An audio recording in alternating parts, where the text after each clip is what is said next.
There's a really important relationship between China and the UK in financial services. They're both growth markets. They're both markets that are really exciting and really innovative. And so the Financial Services Summit, as part of the economic and financial dialogue between China and the UK, is a huge opportunity for companies in both markets, and for the governments of both markets and the regulators of both markets to look at how we can strengthen and deepen that relationship. And in particular, one of the things that we're very excited to explore is around green and sustainable finance. It's important also to look at what we can do in areas such as deepening the trade corridors and the investment flows between our countries. So I think there's a lot to be excited about. Both the UK and China are committed to sustainability and climate finance. Where are the tangible areas do you see both countries can collaborate in green and sustainable finance?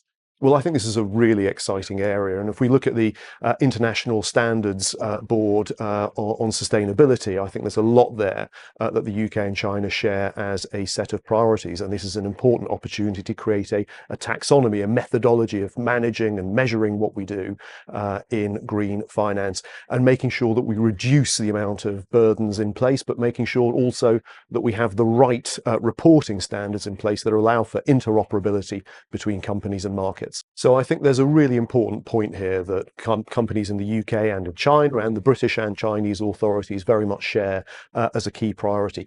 The thing that we need to bear in mind is that the challenge of climate change and the challenge of getting to net zero is bigger than can be met by just the private sector or the public sector, by either the state or by enterprise. It needs both to work together. McKinsey have done some fascinating work in this space that goes to show the gap that needs to be filled if we're going to achieve the investment that we need to get to in net zero. So this needs the private sector and the public sector to work together. We've done a lot of work in the UK and in partner markets, such as in China, about looking at how we move towards blended finance, using the state to bring in private investment to meet the challenges of net zero.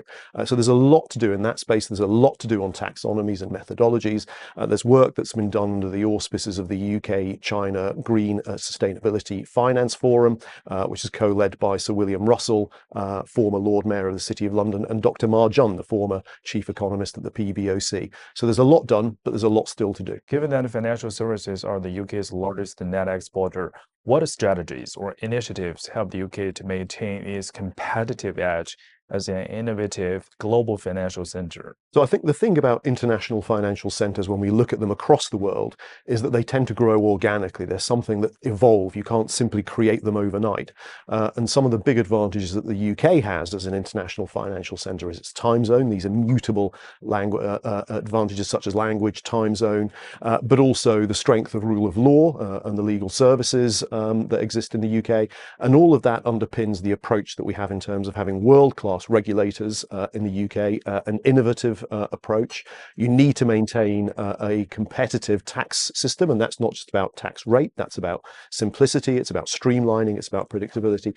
But I'd say the single most important thing is talent. There was a Deloitte study done a few years ago that showed that London has the highest number of high-skilled jobs of any city anywhere in the world, 1.8 million.